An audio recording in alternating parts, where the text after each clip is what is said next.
Wow, wow, wow, wow, wow, wow, wow, wow, wow, wow, wow, wow, wow, wow, wow, wow, what is this? Declan Rice, qui es-tu? Le Real s'est fait foudroyer ce soir.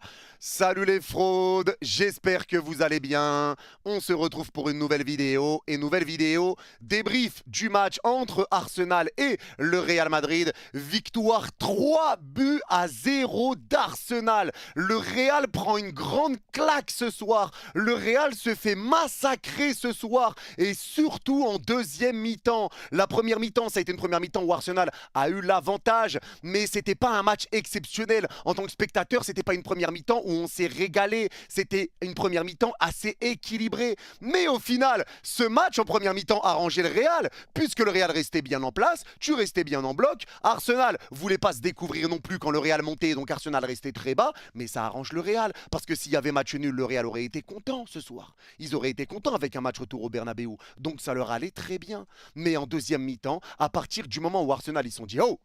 Qu'est-ce qu'on fait là? On est quand même à domicile, faut qu'on lève, faut qu'on accélère, faut qu'on tente quelque chose. À partir de là, le Real a oublié comment jouer au foot. C'était terminé. C'était terminé. Arsenal, à partir du moment où ils ont accéléré, c'était terminé pour le Real Madrid, avec un grand déglingué de Declan Rice qui envoie double coup franc extraordinaire, mais ça on va en parler. C'était incroyable. Bravo Arsenal, grand respect, parce que là c'était un match très important pour Arsenal, pour confirmer que l'équipe travaille bien, pour confirmer le travail d'Arteta depuis plusieurs années avec Arsenal. C'était un match vraiment important, si ce n'est le match le plus important pour Arteta et pour Arsenal. Avec autant d'absences, l'absence de Calafiori, d'Havertz, de Gabriel Jesus et j'en passe. T'as des absents, même Gabriel en défense centrale et tu prends pas de but. Waouh!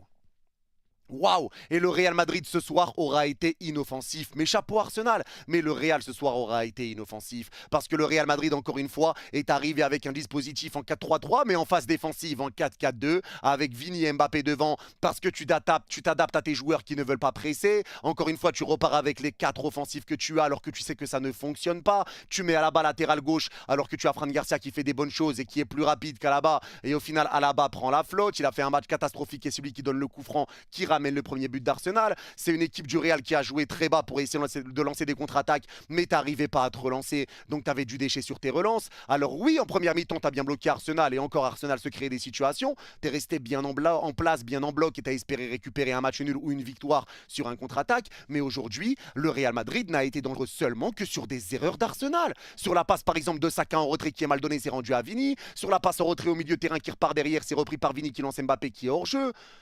Sinon, le Real n'a pas été dangereux ce soir. Ça a été un Real pas dangereux. Et Carlo ne veut toujours pas comprendre et je ne sais toujours pas pourquoi il force avec les 4 offensifs. Je comprends pas. Je ne comprends pas.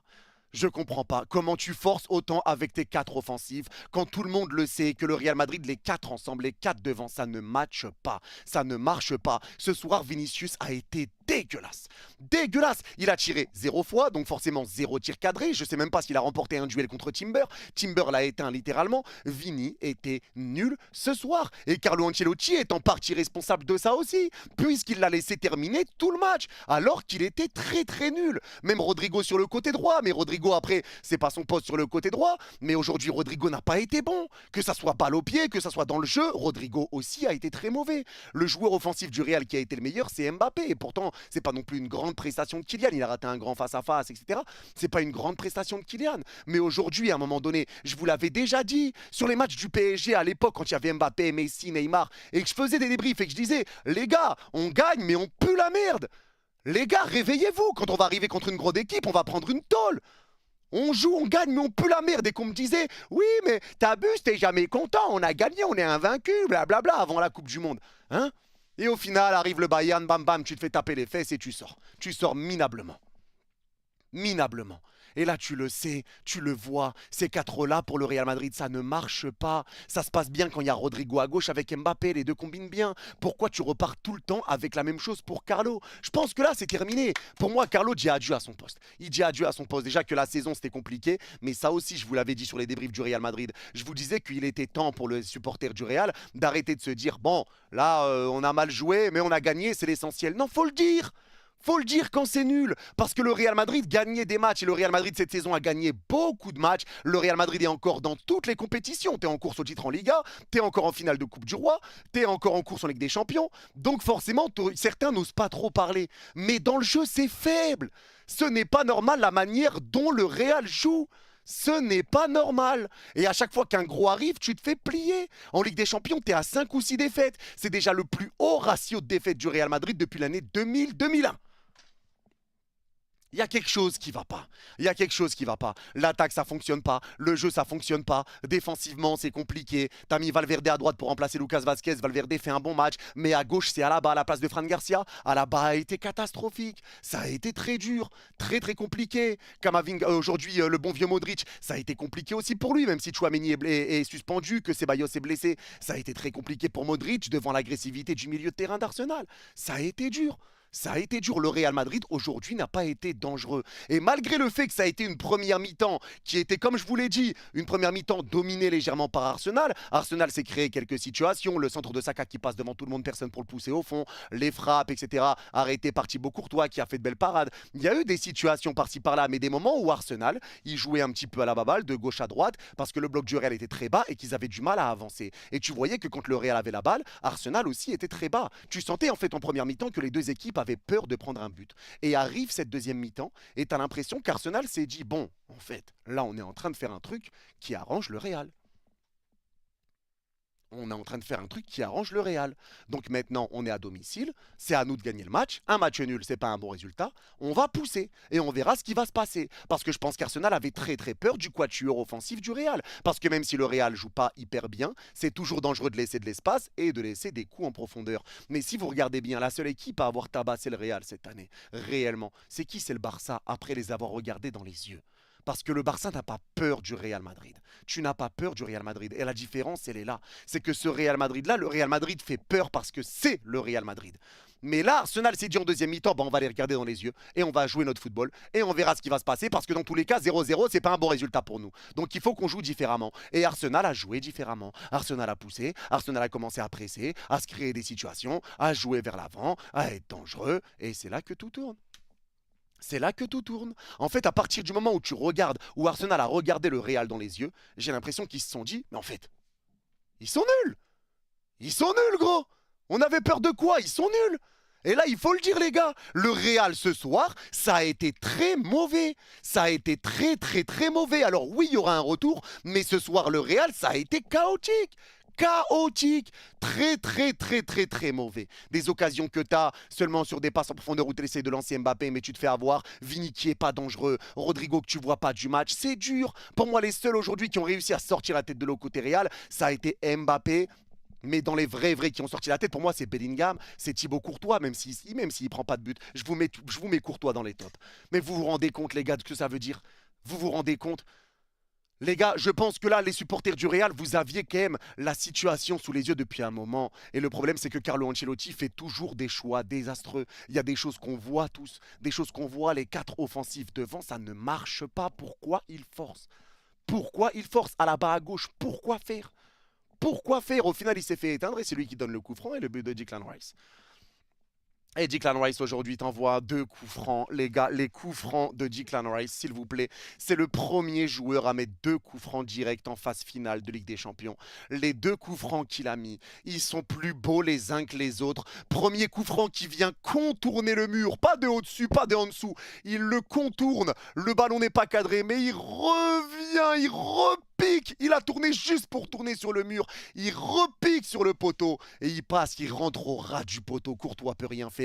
Ça fait un 0 coup franc sublime. Le deuxième coup franc, c'est frappé côté ouvert. Magnifique en pleine lucarne. Je n'ai jamais vu un but plus lucarne que ce but-là, les gars. J'ai jamais vu ça. Les 2 coups francs de Declan Rice. Mais s'il vous plaît, mais qui es-tu?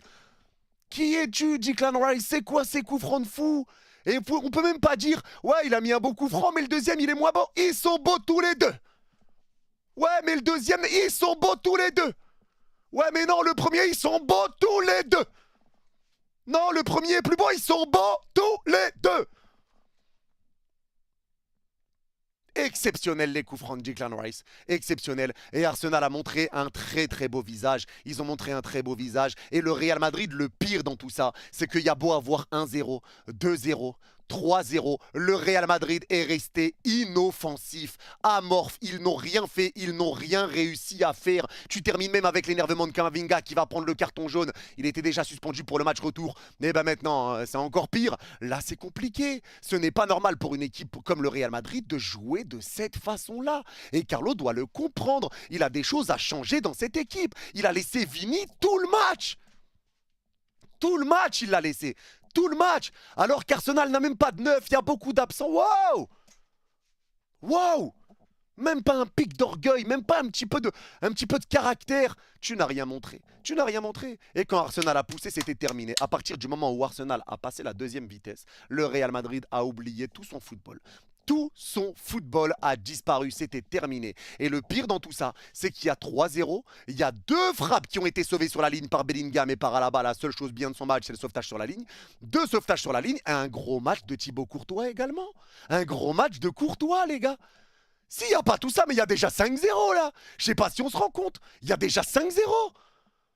C'est une dinguerie, c'est une dinguerie. Rudiger a galéré lui aussi, des relances compliquées. Alaba dur défensivement, dur dans les relances. Heureusement qu'Alaba a été aidé par Bellingham, parce que Bellingham a aidé beaucoup défensivement. Il a fait beaucoup de retours défensifs et c'est lui qui a essayé de jouer offensivement et de trouver Mbappé. Mais Vini perd tous ses duels, Vini fait rien. Rodrigo a été totalement invisible aujourd'hui. Luka Modric, ça a été dur pour lui. Camavinga, pour moi, faisait quand même un bon match. Malgré tout, il récupérait quand même beaucoup de ballons, notamment en première mi-temps. Il récupérait pas mal de ballons. Même des fois, il y avait peut-être des fautes, mais elles n'ont pas été données pour Arsenal. Mais Camavinga derrière prend le carton rouge, donc même sur ça, tu finis pas avec une bonne nouvelle. Valverde fait malgré tout son match. Il a bien tenu sur le côté Martinelli, surtout en première mi-temps. Derrière, le Real est mené. Carlo Ancelotti te fait rentrer Lucas Vazquez, mais t'es mené 2-0. Waouh! Moi, je comprends pas. Je comprends pas. Les choix de Carlo, les changements de Carlo, le fait de pas faire confiance à d'autres joueurs, le fait de pas comprendre que tes 4 offensifs ensemble, ça ne matche pas, le fait qu'il n'y a pas de jeu. En fait, là, les gars, Carlo Ancelotti, il se dit, comme à l'époque, c'est exactement, j'ai l'impression de revivre ce que je ressentais avec le PSG. Donc, je sais ce que ressentent les supporters du Real. J'ai l'impression de vivre ce qu'on vivait avec le PSG, que tu gagnais les matchs. Donc, il y en a certains qui tiraient pas la sonnette d'alarme, bien que je trouve qu'il y en a beaucoup qui l'ont tiré quand même. Mais arrivent les grands matchs et tu te fais foudroyer parce qu'il n'y a pas de fond de jeu. J'ai l'impression que Carlo, il arrive et il met un joueur, hop, Mbappé, 90 sur fut, Rodrigo, hop, sur fut 86, hop, Vini, 91 sur fut, hop, on part là-dessus. Mais c'est pas ça le football. Mais voit quand même qu'il y a quelque chose qui va pas. Il voit qu'il y a quand même un couac dans ton équipe. Voit qu'il y a quelque chose à régler. C'est pas normal quand même. C'est pas normal. À chaque fois que tu mets Rodrigo avec Mbappé ensemble, ça matche bien. Tu comprends pas qu'il y a peut-être un joueur de trop parmi tous et ce joueur de trop, c'est pas Rodrigo. Tu veux pas le comprendre. Tu veux pas le comprendre, ça veut pas rentrer dans ta tête. Mais à quoi tu t'attends derrière? À quoi tu t'attends?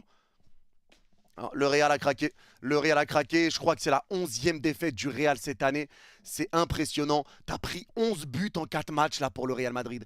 11 buts encaissés en 4 matchs. C'est dire à quel point même défensivement ça devient compliqué. Mais chapeau à Arsenal. Arsenal malgré des absences qui ont été très solides défensivement. Saliba qui a bien défendu. Il a bien tenu la baraque. Même Kiwi York qui a été très bon. Raya qui a fait son taf quand il a eu son taf à faire. Timber qui a été excellentissime. Vini n'est jamais passé. Vini n'a rien réussi à faire contre lui. Timber a été excellent. Par contre, le petit Lewis, je sais pas, il a quel âge? Mais la paire de baloches qu'il a à son âge en Ligue des Champions face à une équipe comme le Real Madrid, certes qui n'est pas au mieux mais qui reste le Real Madrid, 15 Ligue des Champions. Face à une équipe comme le Real Madrid, la paire de baloches qu'il a, l'action où il prend la balle, la petit pont, hop, ça revient, frappe arrêtée, ça revient sur sauvetage sur la ligne, ça revient, frappe arrêtée par Courtois. Oh mais oh, Lewis, chapeau l'artiste, chapeau l'artiste. Lewis a fait un match juste exceptionnel. Gros match de la part de Lewis. Il a été impressionnant. Et c'est pas le seul, parce que Declan Rice lui aussi a été monstrueux. Gros match de la part de Declan Rice. Match exceptionnel. Il a été monstrueux. Il te met un doublé. C'est lui qui remet également le bon vieux à la bonne vieille équipe d'Arsenal sur de bons rails, parce qu'on sait pas ce qui se serait passé sans le coup franc réellement. On sait pas. Peut-être qu'Arsenal aurait gagné pareil avec un score de 3-0. Peut-être qu'Arsenal aurait eu plus de mal. Mais en tout cas, Declan Rice te fait un grand match. Thomas Partey a été très bon également. Et Arsenal a été calme. Ils ont été patients. patients et ils ont accéléré quand ils avaient besoin d'accélérer. À partir de là, ça y est, c'était terminé. Même Merino qui va te mettre le troisième à la 75e, il va te mettre le troisième sur une très belle frappe. Merino qui est milieu de terrain, les gars, il est numéro 9 et il marque contre le Real ce soir. Oh, vous aussi. Oh, Samuel. Oh, Samuel. Maintenant, on verra le match retour avec le retour de Tchouaméni, le retour de Ceballos, le retour de Mendy. Mais là, le Real va devoir montrer un visage bien meilleur que celui-là. Parce que le visage qu'ils ont montré aujourd'hui, c'est pas normal. C'est pas normal et je pense que là, tous les supporters du Real Madrid sont énervés. Tous les supporters du Real Madrid en veulent à leur équipe. Et il y a de quoi, parce qu'aujourd'hui, tu as été très fade. Je branche ma souris en même temps, désolé parce qu'il a plus de batterie. Mais tu as été très fade aujourd'hui. Tu as été très fade et maintenant, eh ben, tu n'es plus face qu'à ton destin. Tu es face qu'à ton destin et tu vas devoir faire un gros exploit pour aller éliminer Arsenal. Et ça va pas être simple. Ça va pas être simple du tout, mais en tout cas, chapeau à Arsenal. Et je pense que les supporters du Real Madrid peuvent être déçus. Ils peuvent être déçus parce qu'aujourd'hui, le match qui a été fait, je sais même pas s'ils sont en colère, les supporters du Real, tellement le Real n'a rien proposé. Le Real n'a rien fait, rien proposé. C'était compliqué. Arsenal a été au-dessus. Chapeau Arsenal, bravo Arsenal, respect Arsenal. Et on verra ce qui se passera au match retour. En tout cas, c'est tout pour ce débrief. Merci à ceux qui l'ont regardé jusqu'au bout. Ceux qui l'ont regardé jusqu'au bout, n'hésitez pas à mettre cacahuète en commentaire et je comprendrai que vous l'avez vu jusqu'au bout. Dites-moi en commentaire si vous êtes d'accord ou pas d'accord avec moi. Prenez soin de vous. Vous êtes les gouts. Bye bye.